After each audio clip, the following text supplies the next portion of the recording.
The Dark Side of the Glamour Industry. Chapter 2. क्या acting के लिए पढ़ाई जरूरी है? जी हाँ, ये सवाल अक्सर मुझसे पूछा जाता है। इस सवाल के जवाब देने के लिए मैं इस चैप्टर को 3 कैटेगरी में डिवाइड करता हूँ। पहला कैटेगरी 1, जो बिल्कुल पढ़े लिखे नहीं है, जिनको बिल्कुल पढ़ना लिखना नहीं आता, काला अक्षर भैंस बराबर। वो कहते हैं कि सर मैं एक्टर बनना चाहता हूँ।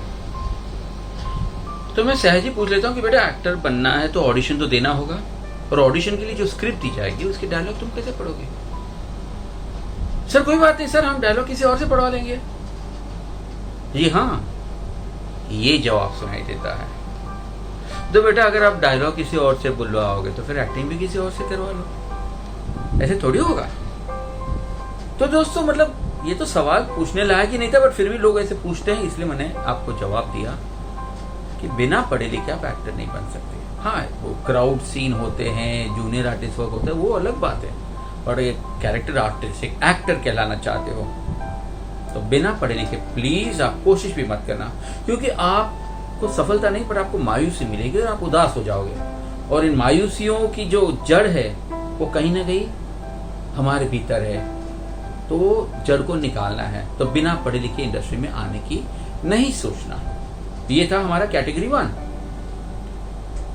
कुछ लोग ऐसे होते हैं कि थोड़े बहुत पढ़े लिखे होते हैं। जी हाँ, मैं कैटेगरी 2 की बात कर रहा हूं। कैटेगरी 2 ऐसे लोग होते हैं जो स्कूल की आधी पढ़ाई की होती है, 8वीं 10वीं तक पढ़े होते हैं, 10वीं या 12वीं तक पढ़े होते हैं, और कहते सर क्या हम एक्टर बन सकते हैं? तो दोस्तों एक बात समझ लो, आपको एक्टिंग की असाइनमेंट जो मिलती है, आपको कैरेक्टर का जो किरदार जो दिया जाता है कास्टिंग डायरेक्टर के जरिए, ये कास्टिंग डायरेक्टर आपका सिलेक्शन करता है आपके प्रोफाइल से। हाँ, प्रोफाइल सिर्फ आपके तस्वीरें नहीं, उसको पोर्टफोलियो बोलते हैं। प्रोफाइल वाले चैप्टर में मैंने आपको समझाया था कि एक प्रोफाइल कैसे बनाई जाती है। एक प्रोफाइल में आपकी तस्वीरों के अलावा आपकी बहुत सारी चीजें लिखी जाती है।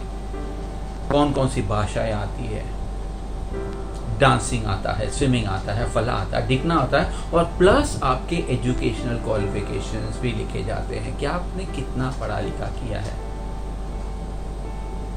इससे क्या फायदा? देखो, एक कास्टिंग डायरेक्टर जब किसी किरदार के लिए आर्टिस्टों को छांटने बैठता है ना, तो उसको बहुत सारी चीजों का ध्यान रखना है कि भाई फला रीजन का आर्टिस्ट होना चाहिए, वो पढ़ा लिखा होना चाहिए क्योंकि उसका कैरेक्टर है, बैंक ऑफिसर का कैरेक्टर है, गोरा होना चाहिए, उसको ये भाषा आनी चाहिए, वो बहुत सारी चीजें होती है। तो वो जब ये प्रोफाइल देखने बैठता है तो जिस प्रोफाइल में उसको ये सारी चीजें मिल जाती है और बहुत सारे ऑप्शंस मिल जाते हैं, जैसे कि वो बंदा बहुत पढ़ा लिखा है, उसको काफी सारी भाषाएं आती है, उसको डांसिंग आता है, स्विमिंग आता है, ड्राइविंग आता है, तो ये उस कास्टिंग डायरेक्टर के लिए ये आर्टिस्ट की प्रोफाइल एक रिच प्रोफाइल हो जाती है। तो मतलब उसको ये लगता है कि भाई ये आर्टिस्ट अगर यहाँ नहीं तो वहां, वहां नहीं तो वहां, वहां नहीं तो वहां, तो कहीं ना कहीं तो फिट हो जाएगा। मतलब इस आर्टिस्ट का मल्टीपल कैरेक्टराइजेशन हो सकता है। मतलब जब आप जितने ज्यादा पढ़े लिखे होते हैं तो आपके कैरेक्टर की चॉइसेस वाइड हो जाती है, आपके कैरेक्टर में विविधता आ सकती है। आप एक डॉक्टर भी बन सकते हो, आप एक वकील भी बन सकते हो, आप एक इंजीनियर भी बन सकते हो, आप एक बड़ी कंपनी के सीईओ भी बन सकते हो, आप इंटरनेशनल टेररिस्ट भी बन सकते हो, क्योंकि आपकी प्रोफाइल में बहुत ऑप्शंस ये हैं। पढ़े लिखे हैं ना, तो आप कुछ ज्यादा से ज्यादा अच्छी भाषा में बोल सकते हो। वकील के कैरेक्टर में माय लॉर्ड, माय ऑनर।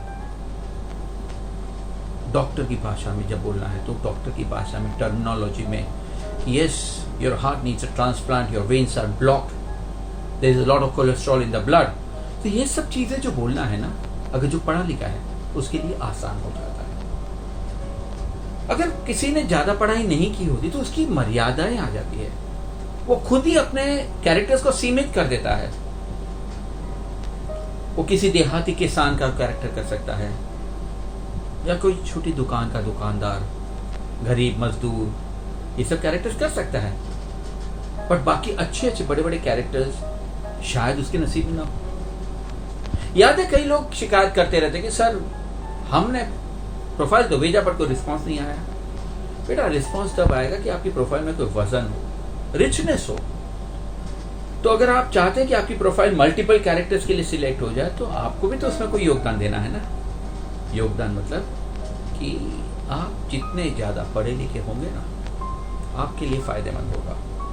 तो मेरा तो कहना है कि आपको ग्रेजुएशन तक तो पढ़ना ही है। इससे एज आई सेड आपको मल्टीपल कैरेक्टर्स का चॉइस मिलता है और साथ ही साथ आपके लिए एक ऑप्शन बी तैयार हो रहा है। ऑप्शन बी, आप बोलोगे सर ये ऑप्शन बी क्या चीज़ है? रिलैक्स, मैं समझाऊंगा। अब मैं आ रहा हूं कैटेगरी 3 की तरफ। कैटेगरी 3, हाँ, वो नन्हे मुन्ने से बच्चे, उनको भी एक्टिंग करनी है। क्यों नहीं, करनी तो चाहिए एक्टिंग। पर बच्चों एक बात समझ लीजिए, आप अभी बच्चे हैं, आपने पढ़ाई कंप्लीट नहीं की है। तो पढ़ाई कंप्लीट नहीं की मतलब आप कैटेगरी 2 वाली मेरी बातें तो आप समझ ही गए होंगे। आप अपने ऑप्शंस लिमिटेड कर रहे हैं, आप लिमिटेड कैरेक्टर्स ही कर सकेंगे।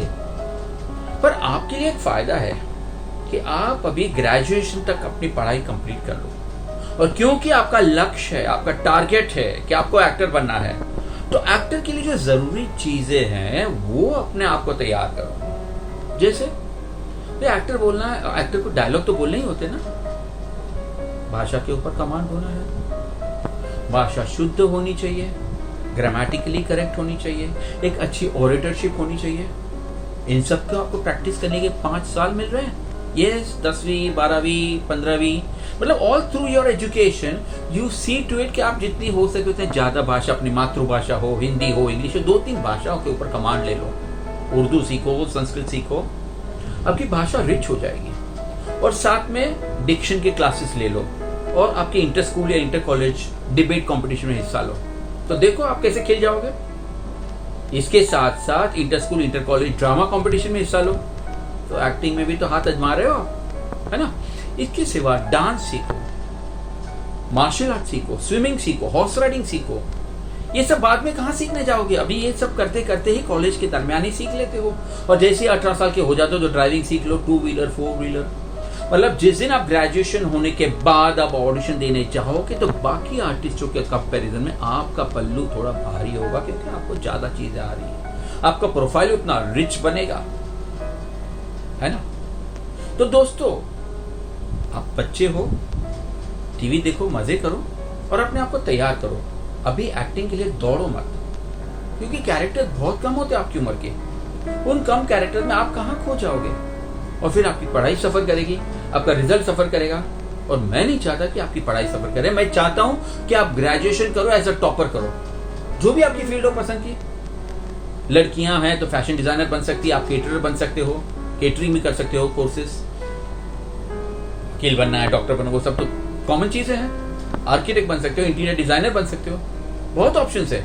बट ये सारी चीजें आप अच्छी तरह इसलिए करो क्योंकि इससे आपके कैरेक्टर्स में आप वैरायटी लाओगे, विविधता लाओगे, और साथ ही साथ आप अपने लिए एक ऑप्शन बी भी तैयार कर रहे हो। ऑप्शन बी ये क्या चीज है, मैं बहुत जल्द समझाऊंगा। अब आप लोग समझते होंगे कि सर ने इतनी सारी बातें की, एक्टिंग के बारे में तो कुछ बात ही नहीं की कि एक्टिंग कहाँ सीखा जाए, कैसे सीखा जाए, टैलेंट के बारे में।